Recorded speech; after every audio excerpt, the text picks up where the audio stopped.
மச்சான் இப்போ நான் ஐஃபோன் 17 வாங்கினேன். அதை பேர் பண்ணுறதுக்கு வந்து ஏர்பாட்ஸ் வாங்கலான்னு பார்த்தா அது ரேட் அதிகமாக இருக்குது. சரி ஆப்பிள் வாட்ச் வாங்கலான்னு பார்த்தா அது அதை விட ரேட் அதிகமாக இருக்குது. இந்த மாதிரியான எண்ணம் எனக்கு ஏன் வருது? கரெக்டு. இந்த மாதிரி எண்ணம் வர்றதுக்கு ஆப்பிள் சூப்பராக ஒரு மார்க்கெட்டிங் ஸ்ட்ராட்டஜி யூஸ் பண்ணியிருக்காங்க. அவங்க அதில் தான் கிங்காக இருக்காங்க. அதனால தான் இப்போ வரைக்கும் ஆப்பிள் ப்ராடக்ட்ஸ் அவ்வளோ அதிகமாக சேல் ஆகுது. இதுக்கு காரணம் டிதிரோ எஃபெக்ட் அப்படின்னு சொல்லுவாங்க சைக்காலஜியில்.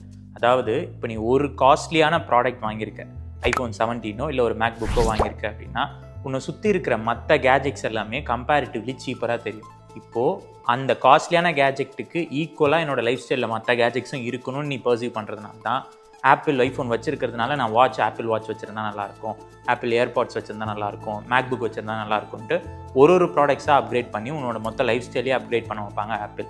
இந்த விஷயத்துக்கு நடக்கிறதுக்கு முக்கியமான காரணம் என்ன அப்படின்னா, நம்ம ஒன்ஸ் ஒரு காஸ்ட்லியான ப்ராடக்ட் வாங்கிட்டோம் அப்படின்னா நம்ம சுற்றி இருக்கிற மற்ற ப்ராடக்ட்ஸ் எல்லாமே நம்ம கண்ணுக்கு சீப்பராக தான் தெரியும். அதுக்கு நம்ம மேலே தப்பு சொல்ல முடியாது. சைக்கலாஜிக்கலி நம்ம அப்படி தான் நம்ம பிரெயின் திங்க் பண்ணோம்.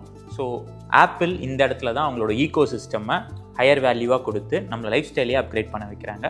ஸோ நீ இதை பெருசாக எதுவும் கண்டுக்காமல் உனக்கு அஃபோர்டபுளாக இருக்குது, உன்னால் வாங்க முடியும் அப்படின்னா மட்டுமே வாங்கலாம்.